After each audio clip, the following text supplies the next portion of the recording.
Hello everyone, আসসালামু আলাইকুম। Welcome back to my channel Tuntuni's cook hands. আজকে আমি আপনাদের রান্না করে দেখাবো এগ ফ্রাইড রাইস। তো এটা কিন্তু খুব সহজ একটা রেসিপি। চলুন দেখে নিই কী কী লাগছে। তো ফ্রাইড রাইস বানানোর জন্য এখানে আমি নিয়েছি গাজর কুচি, কাঁচামরিচ কুচি, পেঁয়াজ কুচি, টমেটো কুচি, আর নিয়েছি আলু কুচি আর রসুন কুচি। এই তো আমার সকল ভেজিটেবলগুলো রেডি। আর এখানে আমি নিয়েছি ঘি। এটা কিন্তু আমার হাতে বানানো। আপনারা চাইলে এর ভিডিওটা আমার চ্যানেলে গিয়ে দেখতে পারেন। এখানে আমি নিয়েছি 2টা ডিম আর নিয়েছি কেওড়া জল।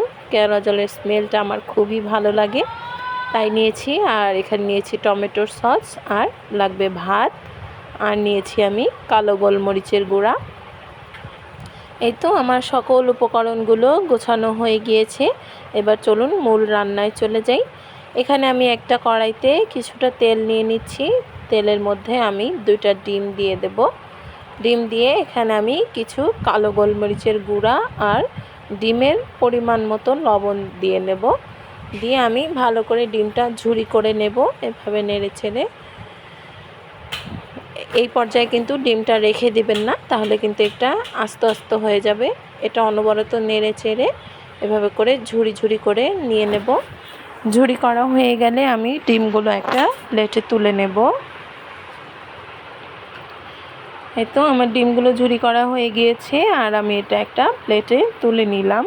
এরপরে আমি ওই একই কড়াইতে কিছুটা ঘি দিয়ে দিব সামান্য পরিমাণে। আপনারা চাইলে এখানে সয়াবিন তেলও দিতে পারেন। তো ঘিয়ের মধ্যে আমি রসুন কুচিগুলো দিয়ে 10 সেকেন্ডের মতন ভেজে নেব। যখন একটু রসুনের থেকে স্মেলটা বের হয়ে আসবে, তখন এখানে আমি গাজর কুচিগুলো দিয়ে দিব, কারণ গাজরটা একটু বেশি হার্ড, তো এটা সিদ্ধ হতে একটু সময় লাগবে।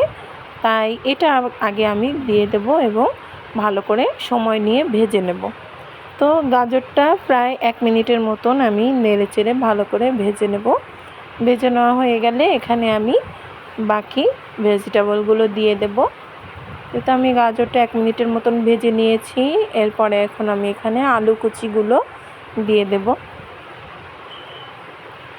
আলুটা দিয়ে আবার আমি আলু আর গাজরটা বেশ কিছুক্ষণ ভেজে এরপরে আমি এখানে অন্যান্য ভেজিটেবলগুলো দিয়ে দেব। পেঁয়াজ কুচি, মরিচ কুচি দিয়ে ভালো করে ভেজে নেব। আর এখানে আমি কিন্তু তেলটা আগে ইউজ করিনি, যতটুকু ছিল তাই এখন আবার একটু দিয়ে নিলাম।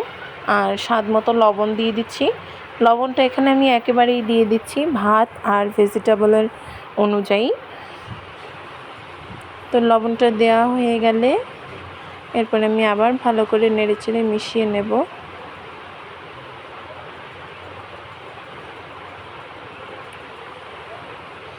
এই তো এই ভেজিটেবলগুলো ভাজা হয়ে গেলে এরপরে আমি এখানে টমেটো কুচি দিয়ে দেব। সবগুলো ভেজিটেবল একসাথে প্রায় 2 মিনিটের মতন ভেজে এরপর আমি আগে থেকে ঝুরি করে রাখা ডিমগুলো দিয়ে ভালো করে মিশিয়ে নেব। এগ ফ্রাইড রাইস বানানোর জন্য কিন্তু সকল ভেজিটেবল এবং উপকরণগুলো কিন্তু আমাদের ঘরেই থাকে সচরাচর, তাই এটা বানানো খুবই সহজ। এরপরে আমি এখানে দিয়ে দেব প্রাণ টমেটো সস।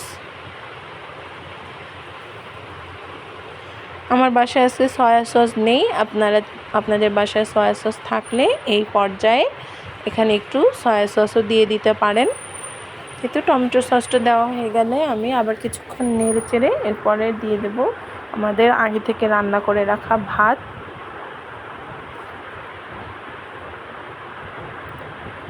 ভাতগুলো দিয়ে ভেজিটেবলের সাথে ভালো করে মিশিয়ে নেব। ব্যাস হয়ে গেল আমার ফ্রাইড রাইস প্রায় শেষের দিকে। এখন আমি এতে কেওড়া জলটা একটু সামান্য পরিমাণে দেব। এটার স্মেলটা আমার খুবই ভালো লাগে, এর জন্য আমি এটা এখানে একটু ইউজ করলাম। তো আপনারা চাইলে এটা স্কিপ করতে পারেন। এই তো হয়ে গেল আমার ফ্রাইড রাইস রান্না করা।